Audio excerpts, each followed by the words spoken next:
सल्लल्लाहु अलैका या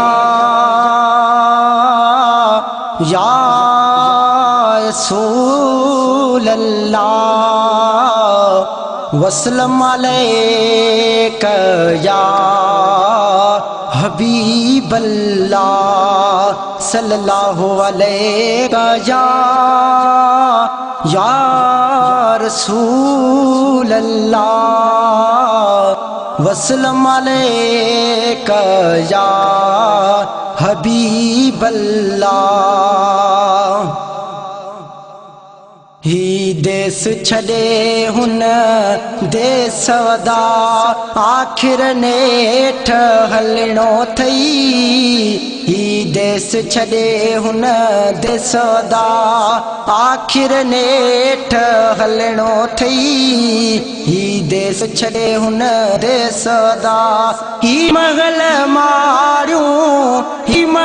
मारियूं सब छड़े उते हक हिसाब ॾियणो थई। ही देश छड़े हुन देश वदा आखिर नेठ हलणो थई।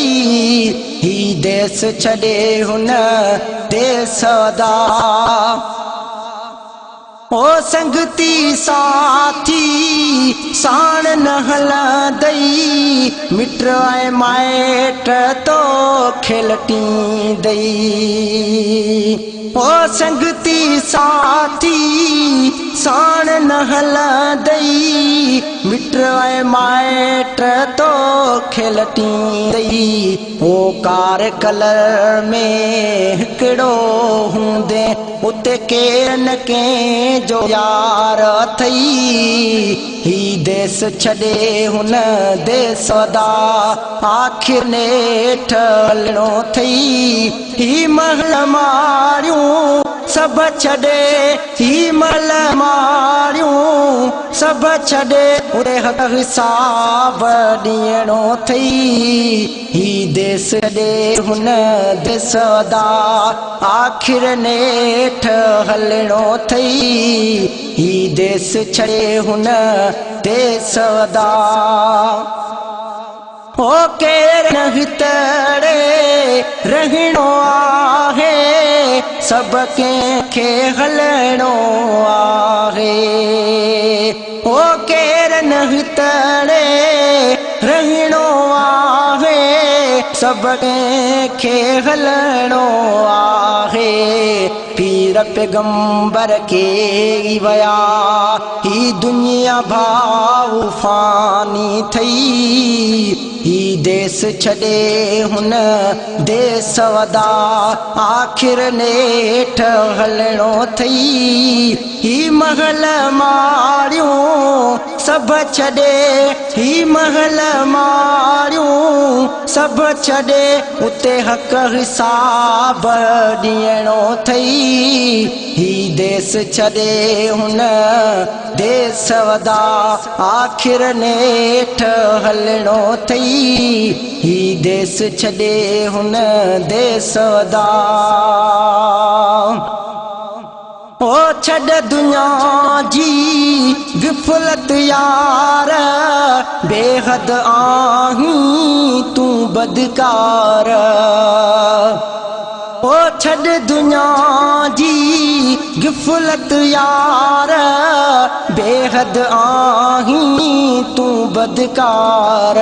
5 वक्त नमाज तोखे पढ़णी यार अथई। ही देश छड़े हुन देश वदा आखिर नेठ हलणो थई। ही महल मारियूं सब छड़े ही महल मारियूं सब छड़े उते हक हिसाब ॾियणो थई। ही देश छड़े हुन देश वदा। ओ अली मोहम्मद उम्र सारी आहे गुनाहन में तो गुजारी।